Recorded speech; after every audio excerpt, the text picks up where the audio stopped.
Salmos, capítulo 58.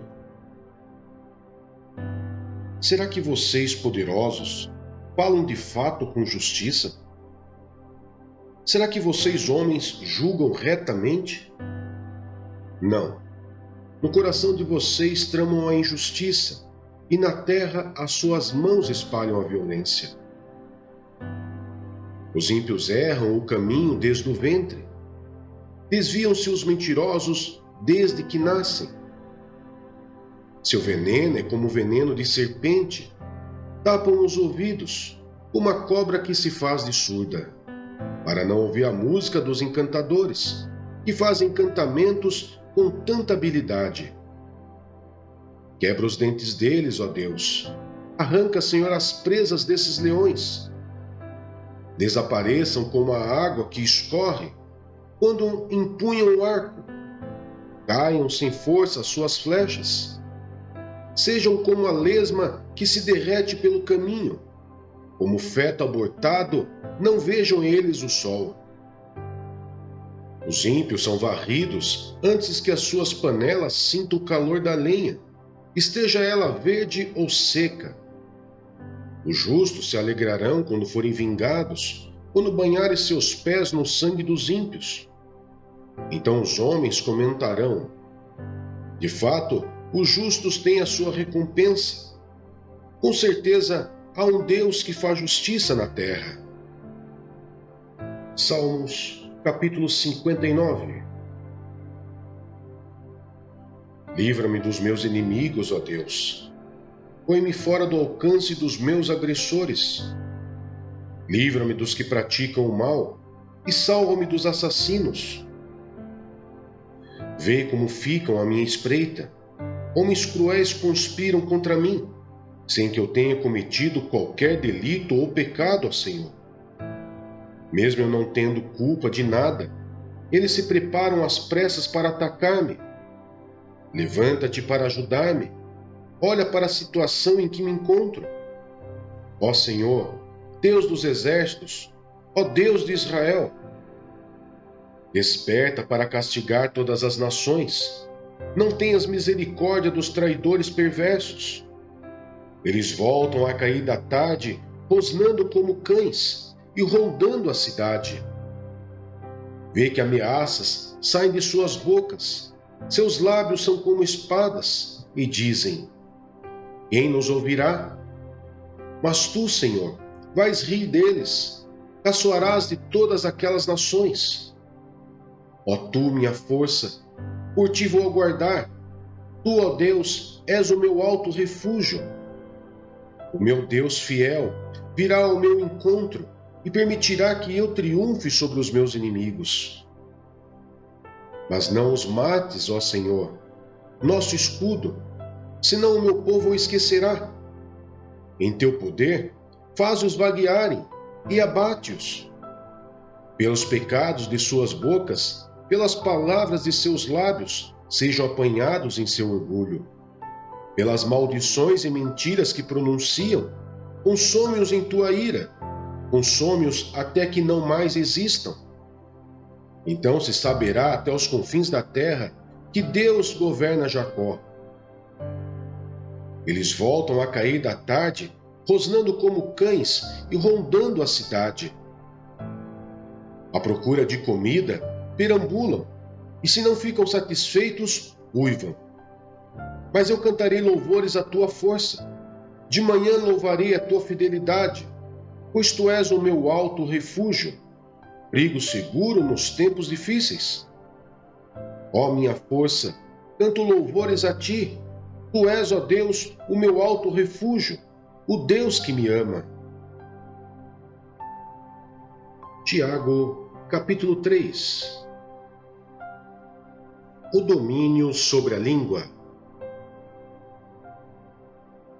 Meus irmãos, não sejam muitos de vocês mestres, pois vocês sabem que nós, os que ensinamos, seremos julgados com maior rigor. Todos tropeçamos de muitas maneiras. Se alguém não tropeça no falar, tal homem é perfeito, sendo capaz de dominar todo o seu corpo. Quando colocamos freios na boca dos cavalos para que eles nos obedeçam, podemos controlar o animal todo. Tomem também como exemplo os navios. Embora sejam tão grandes e impelidos por fortes ventos, são dirigidos por um leme muito pequeno, conforme a vontade do piloto. Semelhantemente, a língua é um pequeno órgão do corpo, mas se vangloria de grandes coisas.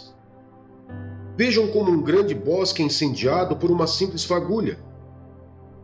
Assim também, a língua é um fogo, é um mundo de iniquidade. Colocado entre os membros do nosso corpo, contamina a pessoa por inteiro, incendeia todo o curso de sua vida, sendo ela mesma incendiada pelo inferno. Toda espécie de animais, aves, répteis e criaturas do mar domina-se, e tem sido domada pela espécie humana. A língua, porém, ninguém consegue domar. É um mal incontrolável, cheio de veneno mortífero. Com a língua bendizemos o Senhor e Pai, e com ela amaldiçoamos os homens, feitos à semelhança de Deus. Da mesma boca procedem bênção e maldição. Meus irmãos, não pode ser assim. Acaso podem sair água doce e água amarga da mesma fonte? Meus irmãos, pode uma figueira produzir azeitonas ou uma videira figos? Da mesma forma, uma fonte de água salgada não pode produzir água doce. Os dois tipos de sabedoria. Quem é sábio e tem entendimento entre vocês? Que o demonstre por seu bom procedimento, mediante obras praticadas com humildade que provém da sabedoria. Contudo, se vocês abrigam no coração inveja amarga e ambição egoísta, não se gloriem disso, nem neguem a verdade. Esse tipo de sabedoria não vem dos céus, mas é terrena. Não é espiritual, mas é demoníaca. Pois onde há inveja e ambição egoísta, aí há confusão e toda espécie de males. Mas a sabedoria que vem do alto é antes de tudo pura, depois pacífica, amável, compreensiva, cheia de misericórdia e de bons frutos, imparcial e sincera. O fruto da justiça semeia-se em paz para os pacificadores. Isaías, capítulo 9, verso 7, ao capítulo 10, verso 4. Ele estenderá o seu domínio e haverá paz sem fim, sobre o trono de Davi e sobre o seu reino, estabelecido e mantido com justiça e retidão, desde agora e para sempre, o zelo do Senhor dos Exércitos para isso. A ira do Senhor contra Israel. O Senhor enviou uma mensagem contra Jacó, e ela atingiu Israel. Todo o povo ficará sabendo, tanto Efraim como os habitantes de Samaria, que dizem com orgulho e arrogância de coração: os tijolos caíram, mas nós reconstruiremos com pedras lavradas. As figueiras bravas foram derrubadas, mas nós as substituiremos por cedros. Mas o Senhor fortaleceu os adversários de Rezim para atacá-los, e incitou contra eles os seus inimigos. Os arameus do leste e os filisteus do oeste devoraram Israel, escancarando a boca. Apesar disso, a ira divina não se desviou, sua mão continua erguida. Mas o povo não voltou para aquele que o feriu, nem buscou o Senhor dos Exércitos. Por essa razão, o Senhor corta de Israel tanto a cabeça como a cauda, tanto a palma como o junco, num único dia. As autoridades e os homens de destaque são a cabeça. Os profetas que ensinam mentiras são a cauda. Aqueles que guiam este povo o desorientam, e aqueles que são guiados deixam-se induzir ao erro. Por isso o Senhor não terá nos jovens motivo de alegria, nem terá piedade dos órfãos e das viúvas, pois todos são hipócritas e perversos, e todos falam loucuras. Apesar disso tudo, a ira dele não se desviou, sua mão continua erguida. Porque a impiedade queima como fogo, consome roseiras bravas e espinheiros, põe em chamas aos matagais da floresta, fazendo nuvens de fumaça.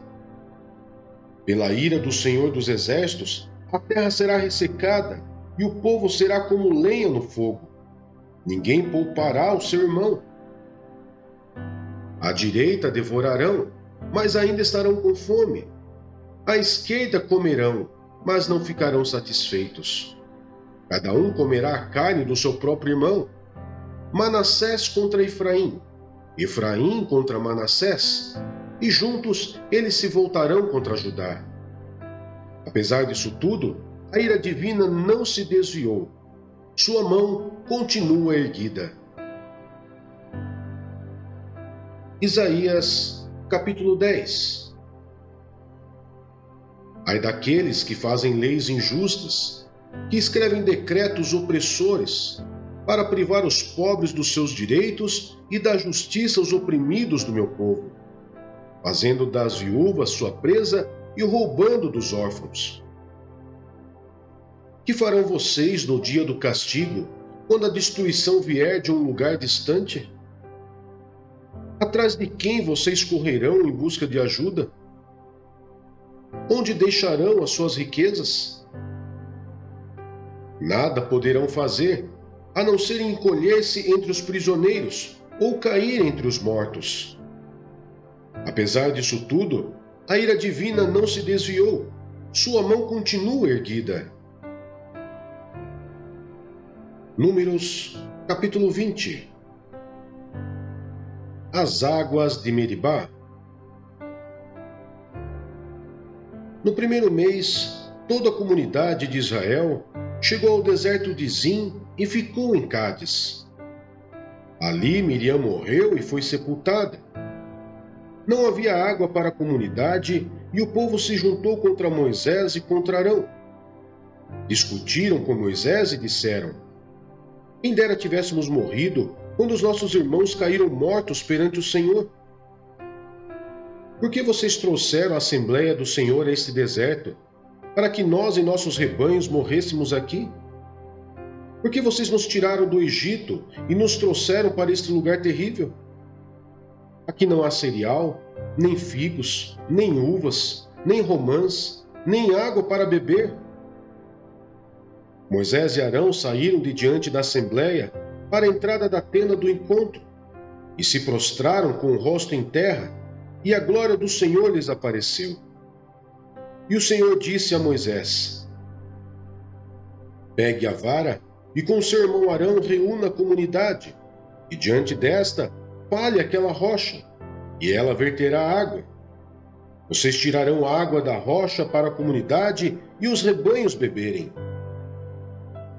Então Moisés pegou a vara que estava diante do Senhor, como este lhe havia ordenado. Moisés e Arão reuniram a assembleia em frente da rocha, e Moisés disse: escutem, rebeldes, será que teremos que tirar a água desta rocha para lhes dar? Então Moisés ergueu o braço e bateu na rocha 2 vezes com a vara. Jorrou água e a comunidade e os rebanhos beberam. O Senhor, porém, disse a Moisés e Arão: como vocês não confiaram em mim para honrar minha santidade à vista dos israelitas, vocês não conduzirão esta comunidade para a terra que lhes dou. Essas foram as águas de Meribá, onde os israelitas discutiram com o Senhor, e onde ele manifestou sua santidade entre eles. Edom nega passagem a Israel. De Cádiz, Moisés enviou mensageiros ao rei Edom, dizendo: assim diz o teu irmão Israel: tu sabes de todas as dificuldades que vieram sobre nós. Os nossos antepassados desceram para o Egito, e ali vivemos durante muitos anos.